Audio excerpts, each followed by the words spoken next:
Hello. Wherever you are, all over the world, this is Nestor representing Entertainment. What did I say?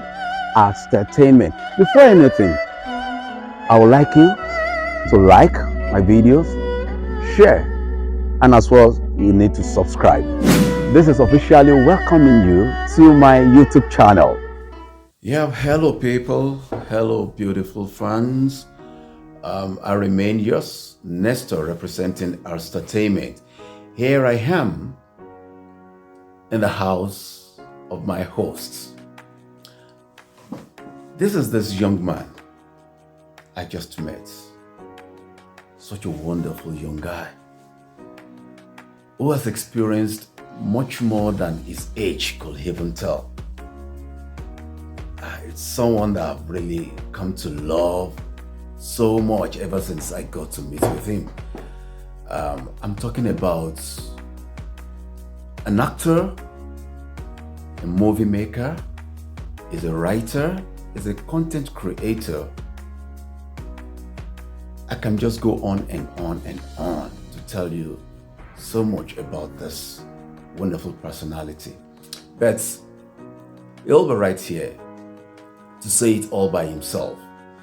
And this is no other person than... My name is Haroun Risa.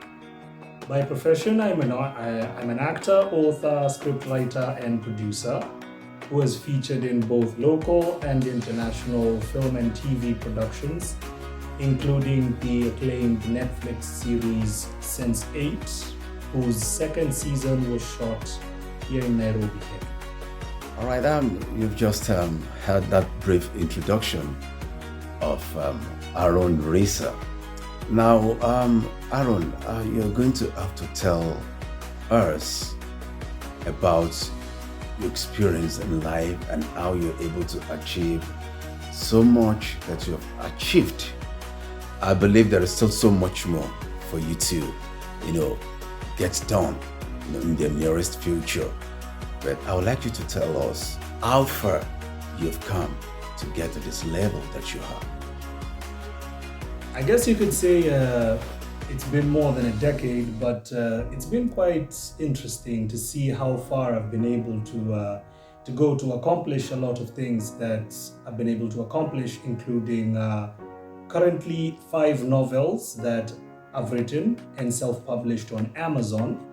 The first one called Mombasa Raha My Foot, which is a fiction novel I'm using to raise awareness against human trafficking in Kenya.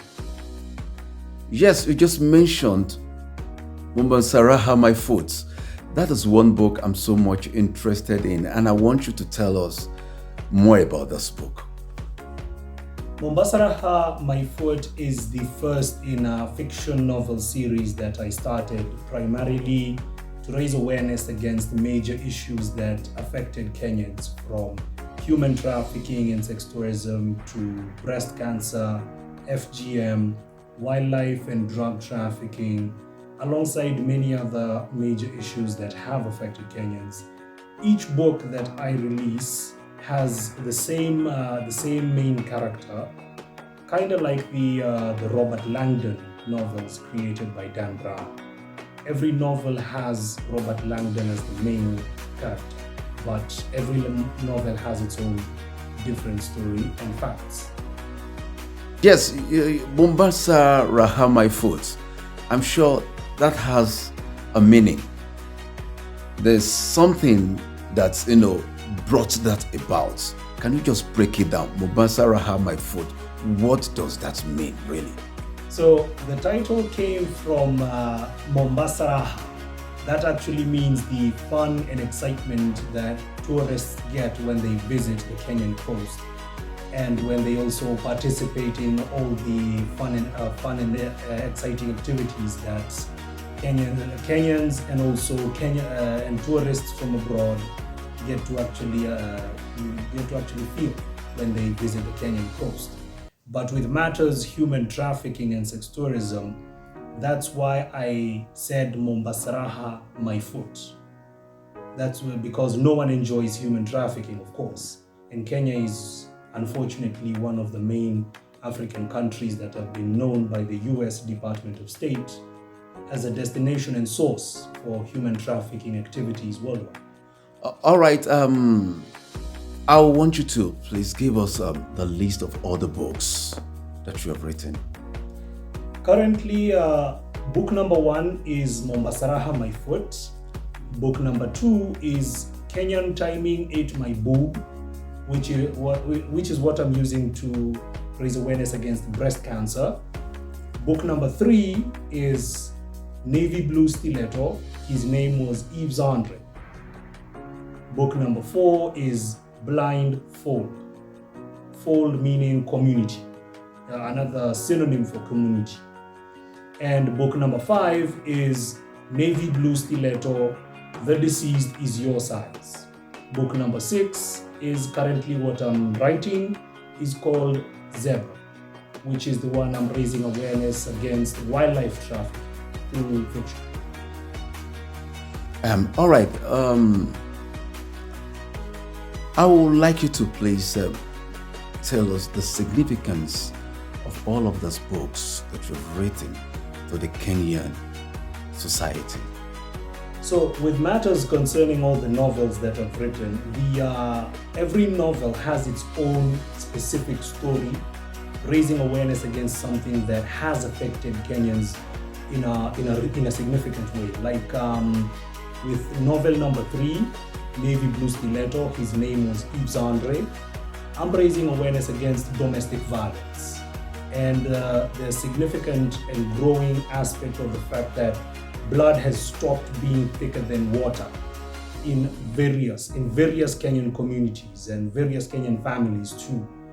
So I'm using every single novel to show the significance of a topic, of something that has affected Kenyans. And with novel number 4, I'm raising awareness against FGM, female genital mutilation, something which is banned in Kenya and something I believe has hurt a lot of girls, a lot of girls who have actually grown up in communities. So yeah, I actually feel proud of myself for using all these novels to raise awareness against all these issues. Zebra as your number 6 book that you're still writing. Yes. Okay, now Zebra, there is something about Zebra with Kenyans. Can you just tell us about that? So, with matters concerning the significance of and the popularity of the zebra stripes in the Kenyan communities, actually, it comes from the gravy zebra, an actual endangered species in a lot of national parks in the country. So, the gravy zebra is an endangered species whose skin is widely trafficked illegally. So, in this novel, the aspect of the name zebra represents the color of the inmate clothes that inmates wear when they are in prison in Kenya. So that's also one of the main reasons behind the popularity of the zebra stripes. But one of the main reasons actually is the gravy zebra. It's an endangered species in Kenyan national parks. Well said, Haroun. Now I think we're going into something more personal, and that has to do with your childhood. While growing up, till you got to the very level you are in at the moment. So basically, in summary, I'm the only male child in my family who flatly refused to join the army, because just about everybody in my family joined the Kenya Army at a time in their lives. Both my parents did. My elder brother actually did, and it got to a point where even my mother, when she was alive, was saluting my elder brother because his rank was a lot higher. This is something I've seen with my own eyes. And there was also a point where in high school, half half of my high school life, I had to wear soldier boots to go to school because my late mother actually was just telling me straight up, either wear these boots or go barefoot. It's your choice. So we grew up in a very strict upbringing, though it was mostly with my late mother because they split up with my father a long time ago when I was a pretty young child. But I'm the second born, so with Matt as second borns, I'm sure a lot of you understand that we are normally labeled as the black sheep everywhere we go in Matt's family circles. But we get used to it because we have no excuse to lose hope, especially in dreams that we have, in skills that we have. And we do our best no matter what to stay consistent with every skill that we have from within, we develop from within. In my case, it was not only writing, but also acting, also graphic design, and also I would say journalism, because in the future I'd like to be a news anchor, because that's something I would say in primary school. That's what I would tell teachers. You know, when teachers would ask me, what do you want to be when you grow up? I wouldn't say actor because I didn't develop that first. I would say news reporter.